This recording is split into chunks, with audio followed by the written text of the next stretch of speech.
हार्दिक अभिनंदन प्रिय भक्तों, आज हम आपको भगवान शंकर की बड़ी ही अद्भुत कहानी सुनाने जा रहे हैं। एक बार भोलेनाथ पृथ्वी पर भ्रमण के लिए गए तो उन्होंने एक युवा को देखा जो ईश्वर को दोष देता जा रहा था। वह अपने जीवन से निराश था, दुखी था। तब भगवान शंकर बौद्ध भिक्षु का रूप धारण करके उस युवा को असली दुख के बारे में ज्ञान देते हैं। तो चलिए इस कहानी के माध्यम से हम भी समझते हैं कि असली दुख क्या होता है। अगर आप यह कहानी सुन रहे हैं तो पूरी सुनिए। इस कथा को आधा अधूरा छोड़कर जाने की गलती मत करिएगा, क्योंकि इस पवित्र कथा को सुनने से मन चाहा फल की प्राप्ति होगी। इसलिए इस कथा को पूरा सुनिए। अगर आप शिव भक्त हैं तो भोलेनाथ का अनादर ना करें। सुख और दुख एक ही सिक्के के दो पहलू हैं। ये बात आपको भली भांति पता है कि सुख और दुख हमारे जीवन में आते रहते हैं और हमें लगता है कि हमारे जीवन में हजारों दुख हैं, हजारों समस्याएं हैं। लेकिन अगर आप सही तरीके से सोचें, देखें, अगर आप इस बात का अच्छी तरह से समझें तो आप ये समझ पाएंगे कि हमारे जीवन में केवल एक ही दुख होता है। और दुख क्या है वो हम इस कहानी के माध्यम से जानेंगे और उस दुख का निवारण भी, उस दुख का समस्या का समाधान भी क्या है इस कहानी के माध्यम से समझेंगे। तो इस कहानी के अंत तक जरूर बने रहिए। एक समय की बात है, एक गांव में एक आदमी रहता था। उसका नाम मोहन था। वह बड़ा आलसी था, वह बहुत निराश था और उसका कारण था कि उसने अब तक अपने जीवन में कुछ भी हासिल नहीं किया था। वह कुछ भी करना नहीं चाहता था। उसके घर वाले भी उसकी इस बात से परेशान थे। वे चाहते थे कि वह बाहर जाकर कोई अच्छा काम करे, कोई अच्छी नौकरी कर ले, लेकिन वह उनकी एक नहीं सुनता था। उसके घर वाले दूसरों का उदाहरण देकर उसे ताने मारते थे, उसे तरह तरह की बातें कहते थे, पर उसे कोई फर्क नहीं पड़ता था। जबकि उसके सारे मित्र कामयाब हो चुके थे। कोई अच्छा व्यापार कर रहा था तो कोई अच्छी नौकरी कर रहा था, जिस कारण जब भी वे लोग मिलते तो वे लोग अपनी बढ़ चढ़कर बड़ाई किया करते। लेकिन मोहन कुछ नहीं करता था, जिस कारण जब भी कोई उससे पूछता कि तुम क्या करते हो तो वह कुछ नहीं कह पाता। उसके यह कहने में बहुत शर्म महसूस होती थी कि वह कुछ नहीं करता। वह सबसे केवल एक ही बात कहता था कि मैं कोशिश कर रहा हूँ, लेकिन उसकी कोशिशों का कोई भी फल किसी को नजर नहीं आ रहा था। देखते ही देखते अब ऐसा समय आ चुका था कि मोहन सभी से मुंह छिपाता फिरता ताकि कोई उसे यह न पूछ ले कि तुम क्या करते हो, जिस कारण वह किसी के सामने भी जाना नहीं चाहता था। धीरे धीरे उसका मन दुखी होने लगा था, अब बहुत निराश रहने लगा था। उसे अब ऐसा लगता था कि मानो वह इस धरती पर बोझ है, जिस कारण वह अपने आप को बहुत अकेला महसूस करता, बहुत तन्हा महसूस करता। एक दिन तो उसके मन में ये भी विचार आने लगे कि मेरे हाथ में कुछ नहीं है तो मैं क्या कर सकता हूँ। अकेले बैठकर वह रोता रहा और भगवान को दोष देता रहा। एक दिन छिपता छिपाता वह घर से निकलकर कहीं जा रहा था। तभी उसे रास्ते में उसने एक बौद्ध भिक्षु देखा जो लोगों को प्रवचन दे रहे थे और प्रवचन में वह दुख की बातें कर रहे हैं। मोहन कुछ देर के लिए अपना मुंह छिपाकर वहीं पर खड़ा हो गया ताकि उसे कोई देख न ले और चुपचाप वह उन भिक्षुओं की बातें सुन रहा था। बौद्ध भिक्षु सभी को प्रवचन में कह रहे थे कि दुख हमारा सबसे बड़ा साथी है। हमें दुख अपने जीवन के बारे में समझाता है और हमें सही जीने का तरीका बताता है। ये हमारे गुरु की तरह है जिससे हमें सीखना चाहिए। आप चाहे तो अपने जीवन में अपने दुखों को अपना गुरु बना सकते हैं और उससे सीख सकते हैं। या फिर आप चाहें तो अपने दुखों पर बैठकर रो सकते हैं, लेकिन इससे आपको कोई लाभ नहीं मिलेगा, बल्कि आप दिन ब दिन और कमजोर होते जाओगे, निराश होते जाएंगे। मोहन छुप छुप कर उन बौद्ध भिक्षुओं की ये सारी बातें सुन रहा था। जैसे ही उपदेश खत्म हुआ, वह उन बौद्ध भिक्षुओं के पास पहुंचा। उन्हें प्रणाम करके वह कहता है, हे महात्मा, अभी कुछ देर पहले आप दुख को गुरु बता रहे थे। आप कह रहे थे कि दुखों से हमें सीखना चाहिए, हमें उन्हें अपना गुरु बनाना चाहिए। लेकिन मैं भी तो अपने दुखों से परेशान हूँ, अपने जीवन से परेशान हूँ। मैंने अभी तक जो दुख झेला है, मुझे तो आज तक यह प्रतीत नहीं हुआ कि मेरे दुख मुझे कुछ सिखा रहे हैं, बल्कि मुझे तो ये हमेशा यही लगता है कि मुझे तो पीड़ा दे रहे हैं, तकलीफ दे रहे हैं। पर दुख की पीड़ा बहुत भयंकर होती है, ऐसा लगता है अब इसके बाद हमारा जीवन समाप्त हो जाएगा, इसके बाद हमें कुछ नहीं मिलने वाला। यहाँ तक कि मृत्यु भी उसके सामने कम लगती है। जब लोग ताने मारते हैं, जब ये कहते हैं कि तुम क्या कर रहे हो, मन को बहुत ठेस पहुंचती है और मैं उनसे कुछ नहीं कह पाता। मोहन की ये सारी बातें सुनकर वो बौद्ध भिक्षु मोहन से कहते हैं, बेटा, तुम्हें क्या दुख है और तुम दुख के बारे में ऐसी बातें क्यों कर रहे हो? मोहन ने अपने ऊपर बीती हुई सारी बातें बौद्ध भिक्षुओं को बता दी और कहा, हे महात्मा, क्या आपके पास मेरे दुख का कोई समाधान है? मोहन की यह बात सुनकर वह बौद्ध भिक्षु मुस्कुराने लगे और मोहन से कहते हैं, बेटा, जब तुम्हारे जीवन में कोई असली दुख आए, तब तुम मेरे पास आना, मैं इसका समाधान तुम्हें अवश्य बताऊंगा। उन बौद्ध भिक्षुओं की यह बात सुनकर मोहन थोड़ा सा अचरज में पड़ गया। उसे यह समझ नहीं आ रहा था कि उसने अब तक जो दुख झेला है वह असली दुख नहीं है। उसने अब तक जो पीड़ाएं सही हैं, जो ताने सहे हैं, जो तकलीफें उठाई हैं, क्या वह असली दुख नहीं है? आगे वह मन ही मन अपने आप से कहता है, जब मुझे मेरे अपने नहीं समझ पाए तो ये बौद्ध भिक्षु मुझे क्या समझेंगे? इतना सोचकर वह वहां से चला। सभी लोगों के ताने सुन सुनकर मोहन बहुत थक चुका था, वह बहुत निराश हो चुका था, जिस कारण उसने निर्णय लिया कि वह अब कुछ करके दिखाएगा। उसने अपने पिता से थोड़ा से रुपए लिए और उस रुपयों से उसने एक व्यापार शुरू किया। उसके पिता बहुत खुश थे कि कम से कम मेरा बेटा कुछ करने का प्रयास तो कर रहा है, लेकिन उसे व्यापार में कोई सफलता नहीं मिल रही थी, जिस कारण वह बहुत ही हताश हो चुका था, वह बहुत ही निराश हो चुका था। उसे यह समझ नहीं आ रहा था कि वह क्या करे, किस तरह से अपने व्यापार को आगे बढ़ाए। तभी उसके पिता ने उससे कहा, बेटा, कोई बात नहीं, इसी तरह प्रयास करते रहो, आज नहीं तो कल सफलता अवश्य मिलेगी। मोहन ने अपने पिता की बात मानी और अपने व्यापार में और भी कड़ी मेहनत करने लगा। धीरे धीरे उसे सफलता मिलने लगी और फिर उसने रफ्तार पकड़ ली और देखते ही देखते केवल 3 सालों के अंदर वह एक बहुत बड़ा व्यापारी बन गया। अब उसके पास धन दौलत की कोई कमी नहीं थी। वे लोग जो उसे पहले नापसंद किया करते थे, अब उसे पसंद करते थे, उसकी चिंता करते थे, उसके कार्यों की सराहना करते थे। उसके माता पिता भी अब अपने बेटे से बहुत खुश थे और उसकी सफलता से अब अत्यंत प्रसन्न थे। धीरे धीरे मोहन के मित्रों की संख्या बढ़ती जा रही थी। मोहन के कुछ मित्रों ने उसे यह भी सलाह दी कि उसे अपना व्यापार और तेजी से बढ़ाना चाहिए, उसे और फैलाना चाहिए। जब तुम आज इस नगर के सबसे बड़े व्यापारी हो, तब तुम इतने खुश हो, तुम्हारे साथ ये सारे लोग हैं। वहीं तुम सोचो, जब तुम इस राज्य के सबसे बड़े व्यापारी बन जाओगे, तब तुम्हारे यहाँ लोगों की भीड़ लग जाएगी, लोग तुमसे मिलने के लिए समय निकालेंगे।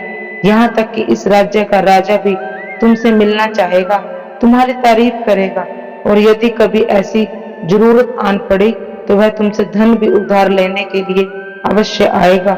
मोहन को अपने दोस्त की यह बात बहुत पसंद आई। मोहन ने सोचा कि मेरे मित्र सही कह रहे हैं, मुझे अपने व्यापार को और बड़ा करना चाहिए और फैलाना चाहिए, तभी तो हर कोई मेरे बारे में जान सकेगा, मुझे पहचान सकेगा। उसने बिना देरी किए अपने समय को बिना गंवाए व्यापार में और मेहनत करने लगा। लेकिन अब की बार उसके मन में धैर्य नहीं था, जिस कारण उसने कुछ अनुचित कदम उठाए ताकि उसका व्यापार जल्दी से जल्दी और बड़ा हो जाए। उसने कई लोगों से अधिक मात्रा में धन उधार लिया, जिससे उसके ऊपर अब काफी कर्जा हो चुका था। और इतना ही नहीं, वह यहाँ पर भी नहीं रुका। उसने अधिक से अधिक मुनाफा कमाने के चक्कर में अपने माल की गुणवत्ता को भी खराब कर दिया, जिससे उसके माल में अब वो बात नहीं रह गई थी जो पहले हुआ करती थी। लेकिन वह अपने मित्रों की बात सुनता रहा। जैसे उसके मित्र कहते थे, वह वैसा ही करता चला जा रहा था। यहाँ तक कि उसने अपने व्यापार को और अधिक तेजी से बढ़ाने के लिए अपने दूसरे छोटे व्यापारियों के खिलाफ षड्यंत्र भी रचने शुरू कर दिए, जिस कारण उसके मन में अब पहले जैसा सुकून नहीं था। अब रातों को उसे नींद नहीं आती थी। अब वह केवल एक ही विचार में लगा रहता कि किस तरह से उसका व्यापार पूरे राज्य में फैल जाए और वह इस राज्य का सबसे बड़ा व्यापारी बन जाए, जिस कारण वह दिन रात इसी मेहनत में लगा रहता कि किसका व्यापार जल्दी से जल्दी और बड़ा हो जाए। हालांकि उसके पास अब सब कुछ था, धन दौलत, अच्छा घर, गाड़ियां, नौकर चाकर, सभी सुख सुविधाएं, लेकिन उसके बावजूद भी वह उन चीजों का लाभ नहीं उठा पा रहा था, क्योंकि उसका पूरा ध्यान केवल अपने व्यापार को और उन्नति पर ले जाना था। एक दिन मोहन अपने रथ पर एक मार्ग से गुजर रहा था। तभी उसने रास्ते में गुरु जी का आश्रम देखा। ये देखकर वह उन बौद्ध भिक्षुओं के पास गया और बौद्ध भिक्षुओं से कहने लगा कि हे महात्मा, आपने कहा था कि जब मेरे जीवन में कोई असली दुख आए तब मैं आपके पास आऊंगा। इस कारण मैं आज आपके पास आया हूँ। आज मैं बहुत दुखी हूँ। मैं रातों को सो नहीं पाता। मेरे पास सब कुछ होते हुए भी मैं उनका आनंद नहीं उठा पाता। उसने अपनी सारी बातें एक एक करके उन बौद्ध भिक्षुओं को बता दी। तभी वह बौद्ध भिक्षु मोहन से कहते हैं, बेटा, जब तुम पहली बार आए थे तब तुम बहुत दुखी थे, लेकिन तुमने अपने दुख से क्या सीखा? क्या तुमने यह विचार किया? इसके जवाब में मोहन उस बौद्ध भिक्षु से कहता है कि हे महात्मा, जब मैं अपने जीवन में कुछ नहीं कर पा रहा था तब मैंने अपने दुखों से सीखा था कि केवल सोचने से कुछ नहीं होगा, उसके लिए कुछ न कुछ करना भी पड़ेगा। और केवल कोई कर्म करना ही हमें सफल नहीं बनाता, बल्कि उस कर्म को उसके अंजाम तक पहुंचाना ही हमें सफल बनाता है। फिर चाहे रास्ता कैसा भी हो, फिर चाहे परिस्थितियां कैसी भी हों, फिर चाहे कितनी भी बाधाएं आपके रास्ते में क्यों ना आ जाएं, चाहे ऐसा क्यों ना लगने लग जाए कि अब आपके जीवन में कुछ नहीं बचा और आप कुछ नहीं कर सकते, तब भी हौसला बनाए रखो, उम्मीद ना छोड़ो और अपने कार्य पर डटे रहें, यह सोचकर कि जब तक मैं अपने कार्य को सफल नहीं कर लेता, जब तक मैं अपने लक्ष्य तक नहीं पहुंच पाता, तब तक मैं इस कार्य को करता रहूंगा। मैं इस कार्य को अवश्य ही सफल होकर के रहूंगा। जबकि बाकी लोग केवल सफल लोगों को ही महत्व देते हैं, उनके कर्मों को नहीं। मोहन की ये सारी बातें सुनकर वह बौद्ध भिक्षु मुस्कुराने लगे और वे मोहन से कहते हैं, बेटा, जब तुम्हारे जीवन में असली दुख आए तब तुम मेरे पास आना, मैं तुम्हारी समस्या का समाधान अवश्य करूंगा। इतना कहकर वह बौद्ध भिक्षु वहां से उठकर चले गए। मोहन एक बार फिर से उनकी यह बातें सुनकर आश्चर्यचकित रह गया। उसे यह समझ नहीं आ रहा था कि अब तक उसने जो दुख देखा है, उसने जो तकलीफें अब तक सही हैं, क्या वह दुख असली नहीं है? उसके मन में अब एक विचार उत्पन्न होने लगा कि असली दुख क्या है और इसकी पहचान क्या है, और मुझे कैसे पता चलेगा कि इस समय असली दुखी मैं हूँ। लेकिन उसने कुछ नहीं कहा। वह ये सब सोच ही रहा था, तभी एक बौद्ध भिक्षु मोहन के पास एक बड़ा सा घड़ा लेकर पहुंच जाते हैं और उस घड़े के अंदर सोने के सिक्के थे। उस घड़े को देते हुए वह बौद्ध भिक्षु मोहन से कहते हैं, बेटा तुम इसे उस पैर के नीचे दबा दो, क्योंकि ये मेरे किसी काम का नहीं है। जब मुझे इसकी जरूरत पड़ेगी तब मैं वहां से खोदकर इसे निकाल लूंगा, लेकिन अभी के लिए इसे वहां मिट्टी के नीचे दबा दो। मोहन ने उस बौद्ध भिक्षु की बात मान ली और घड़ा पैर के नीचे मिट्टी में दबा दिया। इतना करके वह गुरुजी को प्रणाम करता है और वहां से अपने घर की ओर लौट आता है। धीरे धीरे समय बीतता गया। समय के साथ साथ मोहन व्यापार में और भी ज्यादा उन्नति कर चुका था, लेकिन माल की गुणवत्ता अच्छी न होने के कारण अब उसके व्यापार में घाटा होने लगा और धीरे धीरे ऐसा समय आया कि उसका व्यापार पूरी तरह से चौपट हो गया। अब उसके पास कुछ नहीं बचा था, बल्कि उसने जो कर्जे लिए थे वे भी उसे चुकाने थे। लेकिन वह तो यह सोचकर निश्चिंत था कि उसने जो भी कर्जे लिए हैं वो कर्जे उसने अपने मित्रों से लिए हैं, जिस कारण वह उसे लौटाने में थोड़ी देर अवश्य कर सकता है। वह तो यह सोच रहा था कि उसके मित्र उसके बुरे समय में साथ देंगे, लेकिन सबसे पहले उसके मित्र ही उसे अपने कर्जे वापस लौटाने की मांग करने लगे। तब मोहन को एहसास हुआ कि कोई भी अपना नहीं है। उसने अपने मित्रों से उस कर्ज को लौटाने के लिए थोड़ी सी मोहलत मांगी, लेकिन मोहन के किसी भी मित्र ने उसे कर्ज लौटाने के लिए मोहलत नहीं दी, बल्कि वे लोग उसे जान से मारने की धमकी देने लगे। अपने मित्रों के मुंह से यह सब सुनकर मोहन चकित रह गया। वह जो कुछ सोच रहा था सब कुछ उल्टा पड़ गया। जिस व्यापार के चलते उसके इतने मित्र बन गए थे, शुभ चिंतक बने थे, वे सब उससे दूर जाने लगे थे। हर कोई उससे पीछा छुड़ाना चाहता था, कोई भी उसका साथ नहीं देना चाहता था। धीरे धीरे उसकी सारी संपत्तियां भी नीलाम होने लगी। अब उसके पास कुछ नहीं बचा था। वह सड़क पर आ चुका था। उसने हार मानकर अपने माता पिता से कहा, पिताजी मेरी मदद कीजिए, मेरे ऊपर बहुत कर्जा है, मुझे उसे लौटाना है, कृपा करके मुझे थोड़ा सा धन दे दीजिए। पर मोहन के पिता ने मोहन से कहा, बेटा मेरे पास जो ले देकर तो यह छोटा सा घर ही है, अगर ये अभी तुम्हें दे दूंगा तो हम इसे बेच देंगे तो मैं और तुम्हारी माँ कहाँ रहेंगे। अभी हमें भी दर दर की ठोकरें खानी पड़ेंगी, हमें भी सड़कों पर भीख मांगनी पड़ेगी। अब हमारे पास यही संपत्ति बची है, इसलिए मैं तुमसे क्षमा मांगता हूँ। अपने माता पिता के मुख से यह सुनकर मोहन चुपचाप वहां से चला गया और मन ही मन यह सोच रहा था कि अब मेरे पास कुछ नहीं बचा, जो भी था वह सब लुट गया, बर्बाद हो गया। अब मैं जाकर क्या करूंगा। अब मेरे पास केवल एक ही रास्ता है जिससे मैं अपने कर्जदारों से अपना पीछा छुड़ा सकता हूँ। यह सोचता हुआ वह एक ऊंची पहाड़ी की ओर पहुंचा।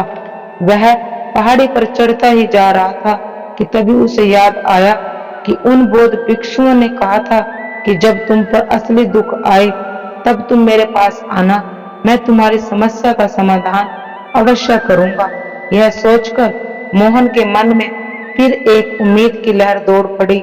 मोहन तुरंत दौड़ता हुआ उन बौद्ध भिक्षुओं के पास पहुंचा और मोहन ने उन्हें प्रणाम करके अपने ऊपर बीती हुई हर एक बात उन्हें बता दी और कहने लगा, हे महात्मा, आपने कहा था कि जब मेरे ऊपर असली दुख आएगा तब आप उसका समाधान अवश्य करेंगे।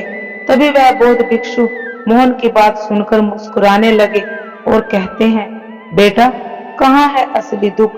जब तुम्हारे जीवन में असली दुख आएगा तो मैं उसका समाधान अवश्य करूंगा।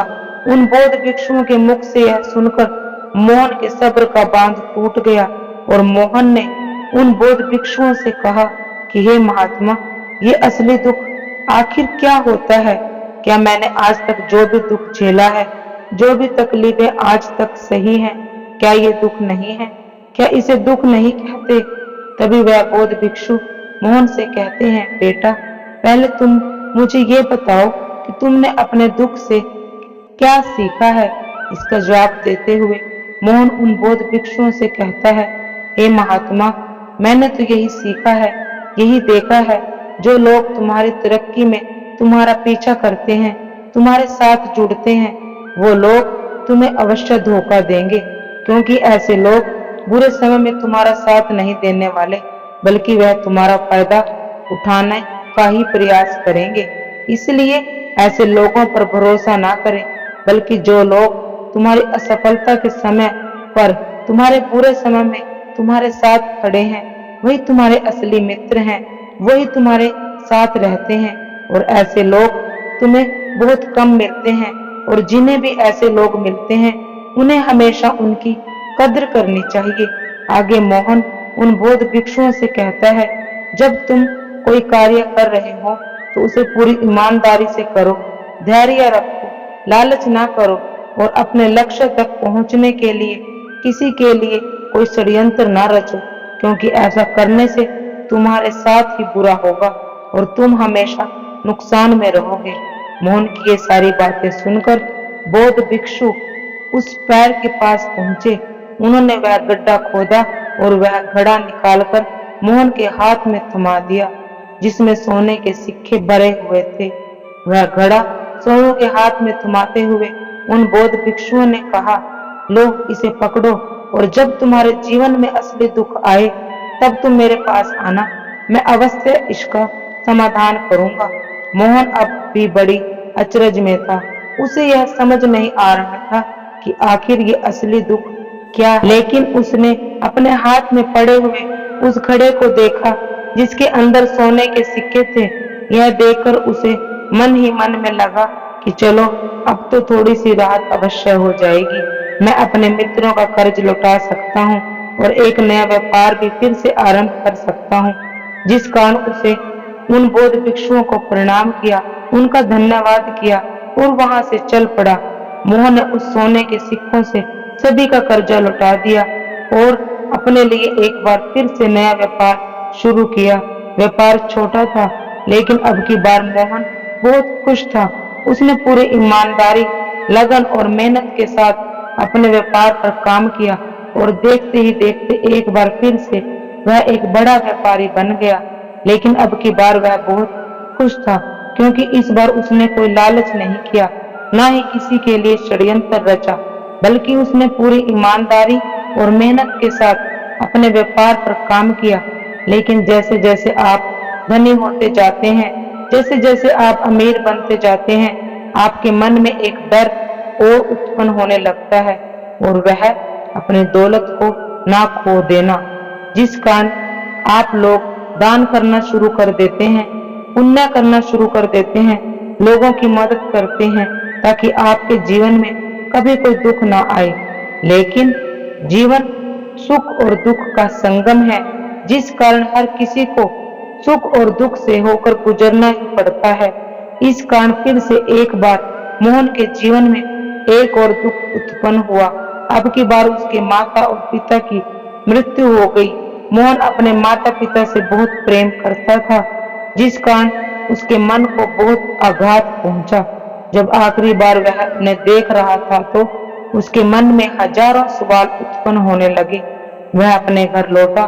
घर लौटकर उसने देखा कि जिस संपत्ति के लिए वह हमेशा लड़ते झगड़ते रहते थे, आज उसकी देखभाल के लिए कोई नहीं था। उसके माता पिता ने जो भी मेहनत की, जो भी अपने जीवन में इकट्ठा किया, वह सब यहीं रह गया। लेकिन अब सब कुछ खत्म हो चुका था और मोहन का मन बहुत बेचैन हो रहा था। उसके मन में हजारों सवाल उत्पन्न हो रहे थे और वह अपने आप को बहुत अकेला महसूस कर रहा था। उसे अपना बहुत खाली सा महसूस हो रहा था। उसने इधर उधर देखा, लेकिन उसे कुछ समझ नहीं आ रहा था। तभी उसे उन बौद्ध भिक्षुओं की याद आई। वह तुरंत ही भागा भागा उन बौद्ध भिक्षुओं के पास पहुंचा। उसे मिलते ही उन बौद्ध भिक्षुओं से मोहन सवाल करने लगा और कहा कि आज मैं बहुत दुखी हूँ। तब उन बौद्ध भिक्षुओं ने कहा, क्या बात है बेटा, क्या फिर से कोई दुख आन पड़ा है? तब मोहन ने कहा, नहीं गुरुदेव, अब तो सब ठीक है, लेकिन आज मेरे माता पिता की मृत्यु होगी और मैं बहुत अकेला महसूस कर रहा हूँ। इस कारण मैं बहुत दुखी हूँ, जैसे कुछ खाली सा है, जैसे कुछ अकेलापन सा। तभी वह बौद्ध भिक्षु मोहन से कहते हैं, बेटा, इसमें दुखी होने की क्या बात है, यह तो जीवन है। एक दिन सभी को जाना है, यहाँ पर कोई नहीं रह सकता और ना ही कोई रहेगा। हम सब एक दिन मृत्यु को प्राप्त हो जाएंगे और मृत्यु कब आएगी ये किसी को नहीं पता। हो सकता है तुम्हारी मृत्यु कल ही हो जाए या फिर आज और अभी। यह सुनकर मोहन आश्चर्यचकित रह गया। यह सुनकर उसने बौद्ध भिक्षुओं से कहा, महाराज, आप यह क्या कह रहे हैं? मैं तो अभी जवान हूँ और मुझे तो अभी अपनी पूरी उम्र जीना है। मैं तो जीना चाहता हूँ, कुछ करना चाहता हूँ, और आप कह रहे हैं कि मैं कभी भी मृत्यु को प्राप्त हो सकता हूँ। इस पर वे बौद्ध भिक्षु मोहन से कहते हैं, बेटा, इस भ्रम में मत रहना कि मृत्यु केवल बूढ़े व्यक्ति को ही आती है। बूढ़ों के सामने भी उनके जवान बच्चे तक मर जाते हैं। मृत्यु कभी किसी की उम्र देखकर नहीं आती और ना ही किसी को बताकर आती है। बौद्ध भिक्षु के मुख से ये सारी बातें सुनकर मोहन और भी बेचैन हो गया और वह चुपचाप वहां से चला गया। उसके मन को खालीपन अब भी वैसा का वैसा ही था। अब उसने अपने आप को बहुत अकेला महसूस किया। उसके बाद उसका मन अपने व्यापार में भी नहीं लगा। जब भी कोई उससे कार्य करने लगता, उसके मन में बहुत से प्रश्न उठने लगते। वह क्या कर रहा है, क्यों कर रहा है, उसने इस कार्य को क्यों किया? उसके मन में अब एक और प्रश्न उत्पन्न होने लगा था, क्या हम इस धरती पर केवल इसलिए जन्म लेते हैं कि इस जीवन को भोगें और एक दिन मृत्यु को प्राप्त हो जाएं? वह यह समझ नहीं पा रहा था कि जीवन का असली मतलब क्या है। उसने कई विद्वानों से पूछा और अपनी तरफ से हर मुमकिन कोशिश की, खोजबीन की, लेकिन उसे कोई भी जवाब नहीं मिल पा रहा था। और जब उसे कोई संतुष्ट जवाब नहीं मिला तो उसका दुख और बढ़ गया। उसके मन में बेचैनी और बढ़ चुकी थी और उसे यह समझ नहीं आ रहा था कि वह क्या करे, कहाँ जाए, किससे पूछे। तभी फिर से उसे उन बौद्ध भिक्षुओं की याद आई और वह फिर से एक बार उन बौद्ध भिक्षुओं के पास पहुंचा और उसने अपने मन की सारी बातें उन गुरुवर को बताई। तभी वह बौद्ध भिक्षु मुस्कुराने लगे और मोहन से कहते हैं, बेटा, आज पहली बार तुम्हारे जीवन में असली दुख उत्पन्न हुआ है। वास्तव में यही है जिसे हम दुख कह सकते हैं, जो दुख कहलाने लायक है, क्योंकि हमें पता ही नहीं कि हम क्या कर रहे हैं, कहाँ जा रहे हैं, क्यों जा रहे हैं, वो कौन है, क्या है, हम क्या करना चाहते हैं। तभी मोहन ने कहा, महात्मा, मेरे इस दुख का समाधान कीजिए, मुझे इस दुख का निवारण बताइए। तभी वह बौद्ध भिक्षु मोहन से कहते हैं, हम सब के अंदर क्रोध, लालच, लोभ जैसी कई वासनाएं हमारे अंदर घर करके बैठ जाती हैं, जिस कारण हम अपने जीवन को दुखों में जीते हैं और हमारी चेतना को कभी हम एक नहीं कर पाते। हम सभी कभी भी एक जगह सोच नहीं पाते, समझ नहीं पाते और हम अपनी ऊर्जा शक्ति को पूरी तरह समझ नहीं पाते, जिससे वह छिन्न भिन्न हो जाती है। आज के इस दौर में हमारे पास इतना भी समय नहीं है कि एक पल निकाल करके एक बार मुड़कर अपने आप को देख सकें, अपने आप को समझ सकें। वास्तविकता में हर कोई अपने जीवन में केवल दुख दुख कहकर चिल्लाता रहता है, उसका समाधान निकालने का हर संभव प्रयत्न करता है, लेकिन जिसे हम दुख समझते हैं वह तो दुख है ही नहीं। इसका समाधान आपको कहाँ से मिलेगा? ये तो परिस्थितियां हैं जिससे हम अपने जीवन में दुखी रहते हैं और उसे ही दुख समझते हैं, अपने आप को तकलीफ में समझते हैं। जैसे ही हम एक परिस्थिति से निकलते हैं तो दूसरी परिस्थिति में फंस कर रह जाते हैं। जिस प्रकार हम पहली समस्या का सामना करते हैं उसी प्रकार हम दूसरी समस्या का भी समाधान करते रह जाते हैं।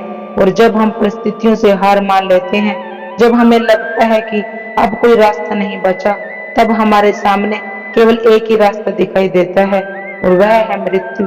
लेकिन यह कोई समाधान नहीं है, यह कोई रास्ता नहीं है। इसलिए यदि आप सचमुच अपनी समस्याओं का समाधान करना चाहते हैं तो अपने आप को इकट्ठा करना सीखें, अपनी ऊर्जा को इस संसार में वापस कीजिए, उसे एक कर और अपने ऊपर ध्यान लगाकर मृत्यु से पहले अपने आप को पहचाने, अपने आप को जानो, अपने आप को बिखरने मत दो। तभी मोहन उन बौद्ध भिक्षुओं से कहता है, हे महात्मा, क्या हमें अपने जीवन में जीना नहीं चाहिए? क्या हमें अपनी इच्छाओं को पूरा नहीं करना चाहिए? तभी वह बौद्ध भिक्षु मोहन के सवाल का जवाब देते हुए कहते हैं कि हमें किसी से भी लगाव नहीं रखना चाहिए, हमें अपनी इच्छाओं को मार देना चाहिए, हमें संपत्ति इकट्ठी नहीं करनी चाहिए, क्योंकि हम उन मनुष्यों की इच्छाएं, कामनाएं, वासनाएं ऐसी होती हैं जैसे कि मानो पर्वत से गिरता हुआ झरना, जिस पर किसी का नियंत्रण नहीं है सिवाय देखते रहने के और परेशान होने के। लेकिन जब तुम अपने ऊपर ध्यान देने लगते हो, तब तुम अपने आप को पहचान पाते हो, समझ पाते हो, तब तुम इस पर नियंत्रण पा सकते हो, तब इच्छाएं भी तुम्हारे वश में होती हैं, तो फिर तुम चाहो तो उन इच्छाओं की पूर्ति भी अवश्य कर सकते हो। गुरुदेव की ये सारी बातें सुनकर मोहन ने गुरुदेव से कहा, हे महात्मा, आपका बहुत बहुत धन्यवाद, आपने मेरी सबसे बड़ी समस्या का समाधान आज कर दिया। मैं आज से अपने आप को एकत्रित करूंगा। गुरुदेव, मानव शरीर में बहुत ऊर्जा है, बहुत शक्ति है, पर वह बेकार के कामों में लगती रहती है, जिस कारण हमारा जीवन भी बेकार की चीजों में लगा रहता है। लेकिन हम कभी भी इस पर ध्यान नहीं देते, हम कभी भी अपने ऊर्जा को केंद्रित नहीं कर पाते, हम अपने ऊपर कभी ध्यान नहीं दे पाते। हमारा जीवन भी कुछ ऐसा ही है। हमें अपने जीवन में हमेशा अपने आप से ऊपर वाले को हम सवाल करते रहते हैं कि हमारे जीवन में इतना दुख क्यों है। हम सभी के मन में ये सवाल तो अवश्य ही उठता है और इसका जवाब है, वह ईश्वर यह चाहता है कि हम अपने जीवन के अंतिम दुख तक पहुंच सके, उस गहराई तक पहुंच सके जहां से हमें यह पता चल सके कि हमने अभी तक अपने आप को नहीं जाना, अपने आप को नहीं पहचाना। मानव शरीर के अंदर जो ऊर्जा है, जो शक्ति है, उसके बारे में हमें अभी तक नहीं जानते। हम अपने आप को चाहें तो एकत्रित कर सकते हैं, अपने आप पर नियंत्रण कर सकते हैं, लेकिन हम अपनी इस ऊर्जा को व्यर्थ उपयोग करते रहते हैं, व्यर्थ की चीजों में लगा देते हैं, जिस कारण हम अपने आप को कभी समझ नहीं पाते, ना ही कभी अपने आप को नियंत्रण कर सकते हैं। लेकिन यदि आप अपने आप को जानना चाहते हैं, अपने आप को पहचानना चाहते हैं, तो पहले अपने आप को एकत्रित करना होगा, अर्थात ध्यान लगाना होगा। ध्यान से ही आप अपनी समस्याओं का हल निकाल सकते हैं और तभी आप अपने आप को पहचान सकते हैं, जान सकते हैं और अपने जीवन को सही अर्थों में समझ सकते हैं।